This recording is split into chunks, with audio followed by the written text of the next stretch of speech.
Cet été, vous prendrez peut-être le tramway à Caen. Aux commandes, il y aura de très jeunes conducteurs. 14 étudiants se forment en ce moment à conduire sur les rails du réseau et on va d'ailleurs prendre le prochain tramway avec eux.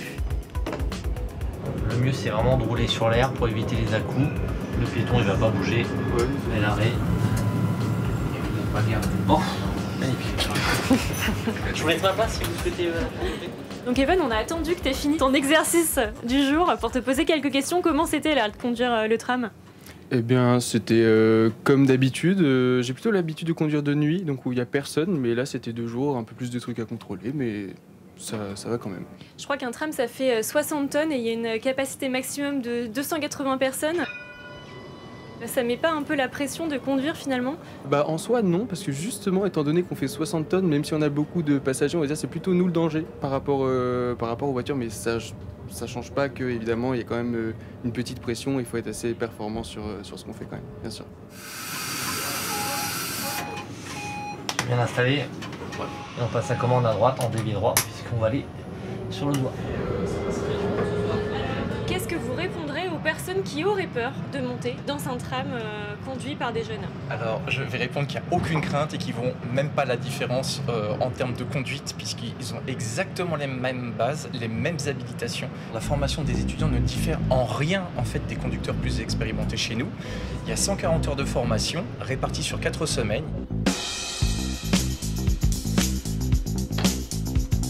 Donc les zones fictives que vous avez, donc ça va être la ZF23. On a enclenché notre SI, on est obligé de parcourir. De quelle couleur va être le feu SI11? Fabrice Murzeau, vous êtes l'un des 2 animateurs de la formation. Il y a des choses techniques à savoir. Est-ce qu'on peut vraiment devenir conducteur de tram en 4 semaines?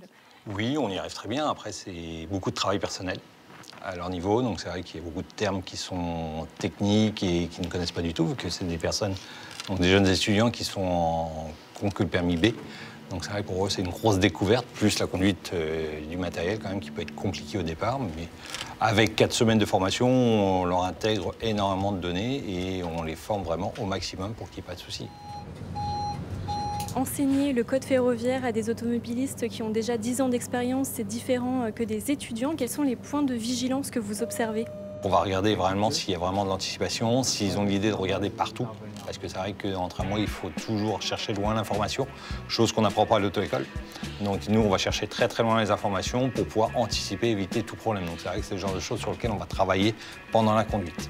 Et je trouve que faire conducteur de tramway en tant que job d'été, c'est une superbe opportunité, ça change de l'ordinaire et puis c'est un cadre de travail qui est quand même assez agréable. Comment ont réagi tes proches quand tu leur as dit que tu allais conduire un tram? La plupart ont rigolé, puis c'était surtout de la jalousie. Ils étaient tous jaloux parce que c'est quand même sympa de conduire un tram, on va pas se le cacher. S'ils réussissent leur examen, les étudiants obtiendront leur habilitation. Leur job d'été devrait commencer le 3 juillet.